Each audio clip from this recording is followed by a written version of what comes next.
Hello everybody, it's me Daniel again. I just want to come back and talk to you all again and extend this video from the last video.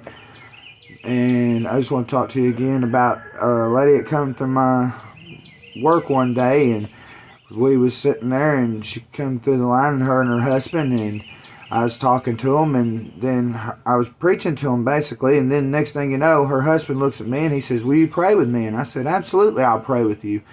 And he said, "Well, I don't want to get you fired or nothing." I said, "I don't care if I do get fired." I said, "I'm going to pray for you because that's what I do." And I said, "I'm going to pray for you anyway." So I went over and we went off to the side and I prayed for this man. And I said, "You don't even have to tell me what it is." I said, "I'll pray for you." And I said, "And God knows your heart and He knows exactly what you're going through and He knows everything." So I just started praying for this man, and I said, "God, Lord, God, help him, whatever it may be. You know his heart. You know everything that's going on." And I said, "Just help him and touch him." And I just prayed for the man that day, and then a couple weeks later, about a month later, his woman come back through the line. She said, "I don't know what you did."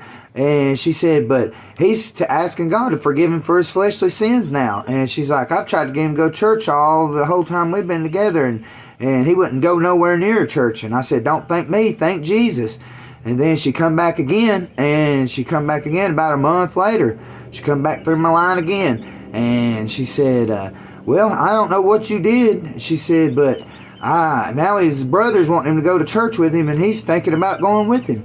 And I was like, "Don't thank me, thank Jesus." I said, and all things are possible with God. And she said, "Well, I've been with him for all these years." And she said, "He wouldn't even go nowhere near church, and I couldn't ever get him to go."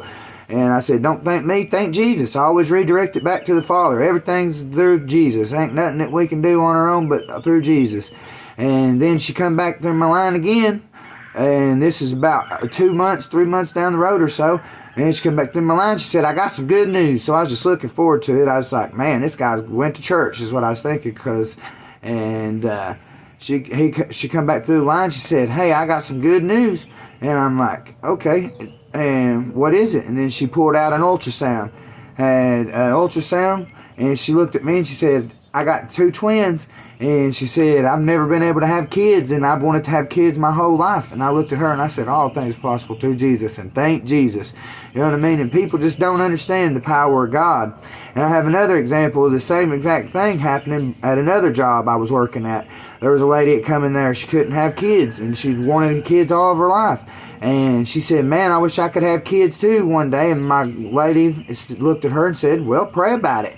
And then I ran into her again shortly after, and sure enough, God's good. That's all I can say.